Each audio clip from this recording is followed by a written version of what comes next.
Malaking pasakit para sa ilang residente ng Siquijor ang hanggang 7 oras na brownout kada araw.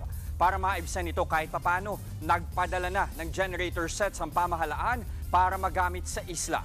At live mula sa Siquijor, nasa frontline ng balitang yan si Reniel Pawid. Reniel, kailan dumating yung mga genset at gaano ba yan makatutulong sa nangyayaring krisis dyan?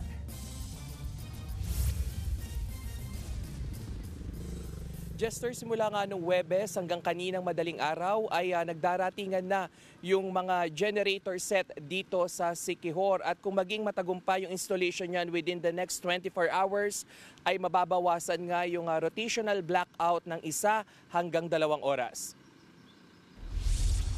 Mula sa mga usapang kababalaghan, tila nagkatotoo na ang umano'y madilim na kwento sa isla ng Siquijor. Ilang linggo na kasing literal na madilim sa probinsya dahil sa kakulangan ng supply ng kuryente.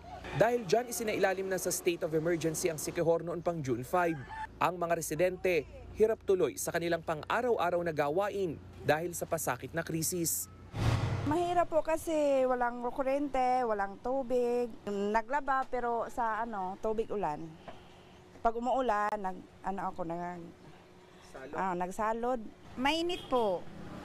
Tapos kung gabi, lalabas kami. Maghintay kung kailan mag-ilaw.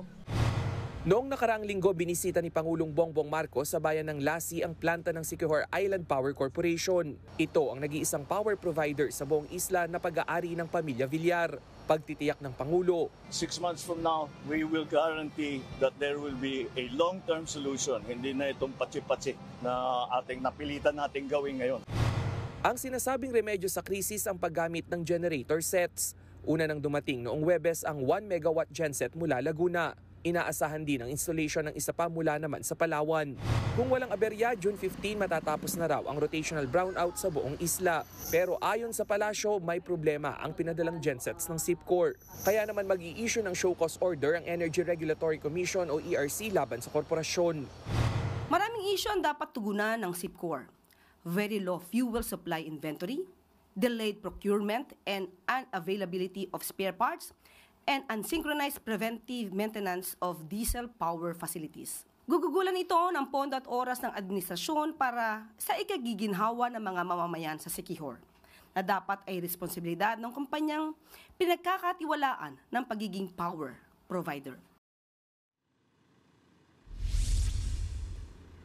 Jester, kaninang tanghali nga pagdating natin dito sa isla ay kita pa rin yung dagsa ng mga turista. Pero sabi ng mga lokal dito ay kumonti na yung bilang ng mga foreign at local na tourist na dumarating dito. Kaya naman yung ilang mga business establishment ay kanya-kanya na ring diskarte para magtuloy-tuloy yung supply ng kanilang kuryente. Yung iba nga ay naglagay na ng mga solar panels at ng mga portable generator sets. Jester.